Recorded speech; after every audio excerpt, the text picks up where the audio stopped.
गुरूर में इंसान को इंसान नहीं दिखता, अगर अपनी ही छत पर चढ़ जाएं तो अपना ही मकान नहीं दिखता। हाय गाइस, मेरा नाम पवन कुमार। आपके लिए एक छोटी सी कहानी। ये कहानी एक जंगल की है, जहां एक शाम में मौसम बदल चुका था। काली घटाएं छा चुकी थी, बिजलियां चमक रही थी और अचानक से एक बिजली गिरी और जंगल में आग लग गई। जंगल के जानवर इधर उधर भाग रहे थे।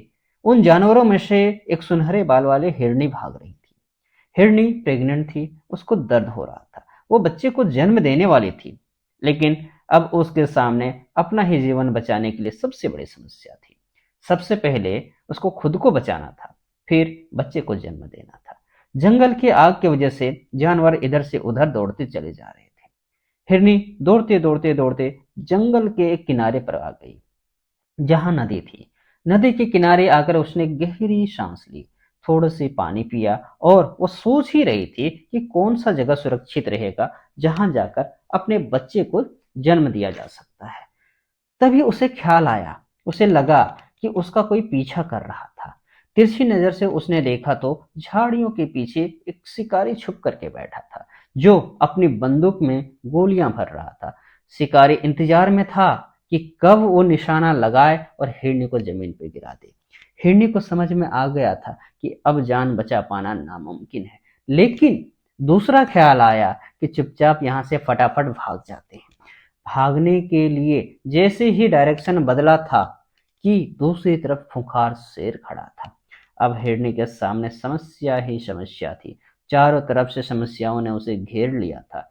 एक तरफ नदी का पानी था, उसे मालूम था कि नदी को पार नहीं कर पाएगी। दूसरी तरफ शेर था, तीसरी तरफ शिकारी था और चौथी तरफ जंगल की आग थी। क्या करती हिरनी? हिरनी ने आंखें बंद कर ली और एक बार फिर सोचा। उसे ख्याल आया कि मरना ही है तो शान से मरेंगे।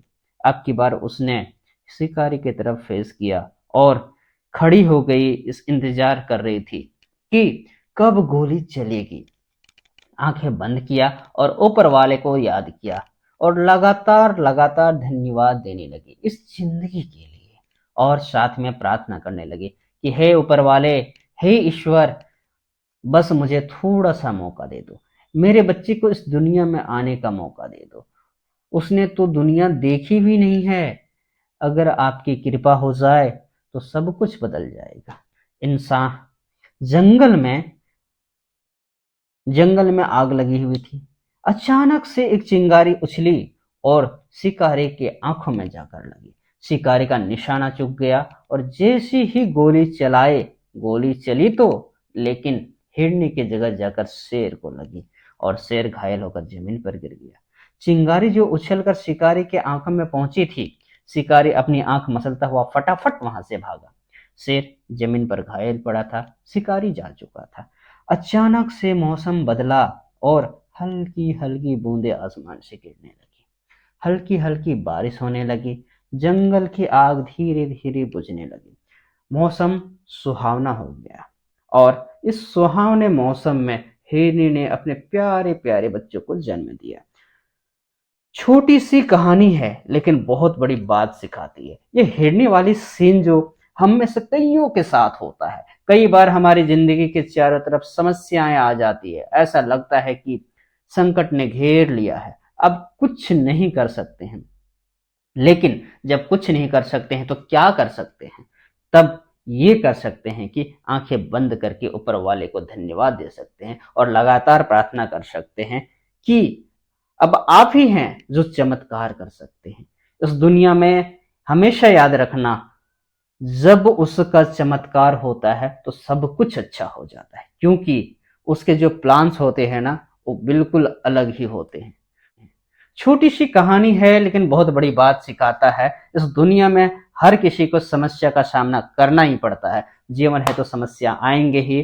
अमीर से अमीर के सामने बड़ी बड़ी समस्याएं आ जाती है, लेकिन उनके सामने घुटने नहीं टेकने।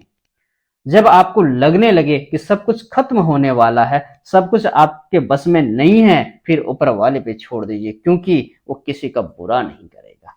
बस मैं ये कहना चाहूंगा आखिरी में कि ऊपर वाले की आशीर्वाद से, अपनी मेहनत के साथ और अपनों के प्यार के साथ करो कुछ ऐसा कि लोग बनना चाहिए आपके जैसा। और ये छोटी सी कहानी आपको कैसे लगी कमेंट में जरूर बताइएगा, और अच्छी लगी तो अपने दोस्तों रिश्तेदारों को शेयर कीजिए, और इसी प्रकार की मोटिवेशनल कहानी सुनने के लिए हमें फॉलो जरूर करें। धन्यवाद।